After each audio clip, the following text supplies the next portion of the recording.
Hello friends, ओम श्री गणेशाय नमः।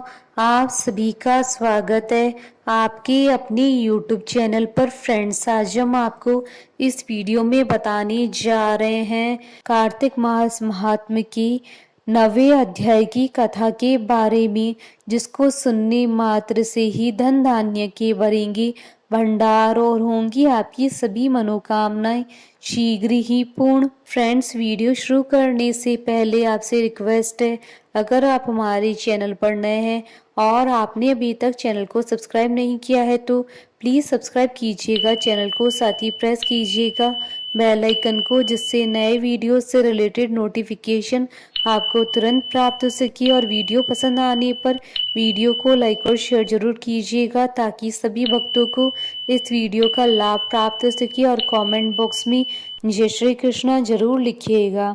कार्तिक मास महात्मा सभी प्रकार के विघ्नों का नाश करने वाले तथा सारी सृष्टि का पालन करने वाले श्री गणेश जी तथा ज्ञान के दाता देवी श्री सरस्वती जी तथा सब पुराणों के कर्ता श्री व्यास जी तथा श्री गुरुदेव जी के चरण कमलों में नमस्कार करके भगवान की श्रद्धा और भक्ति रस में डूबे हुए कार्तिक मास महात्म्य की कथा कहती हूँ। कार्तिक मास महात्म्य कथा अध्याय 9 प्रारंभ। जो पढ़े सुनेगा इसे वह होगा भव सागर से पार। श्री हरि की कृपा से लिख रहा 9वां अध्याय का सार।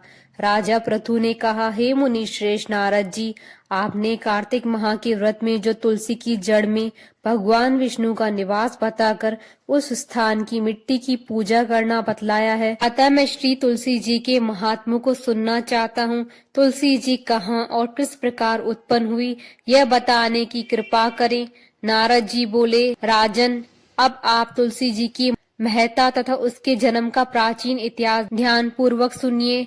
एक बार देवगुरु बृहस्पति और देवराज इंद्र भगवान शंकर का दर्शन करने कैलाश पर्वत की ओर चले। तब भगवान शंकर ने अपने भक्तों की परीक्षा लेने के लिए जटाधारी दिगंबर का रूप धारण कर उन दोनों के मार्ग में अवरोध उत्पन्न किया। यद्यपि वह तेजस्वी, शांत, लंबी भुजा और चौड़ी छाती वाली गौर वर्ण अपने विशाल नेत्रों से युक्त तथा सिर पर जटा धारण किए वैसे ही बैठे थे, तथापि उन भगवान शंकर को न पहचान कर इंद्र ने उनसे उनका नाम व धाम आदि पूछते हुए कहा कि क्या भगवान शंकर अपने स्थान पर है या कहीं गए हुए हैं। इस पर तपस्वी रूप भगवान शिव कुछ नहीं बोले। इंद्र को अपने त्रिलोकीनाथ होने का गर्व था। उसी अहंकार के प्रभाव से वह चुप किस प्रकार रह सकता था। उसने क्रोधित होते हुए उस तपस्वी को धुड़क कर कहा, अरे, मैंने तुझसे कुछ पूछा है और तू उसका उत्तर भी नहीं देता।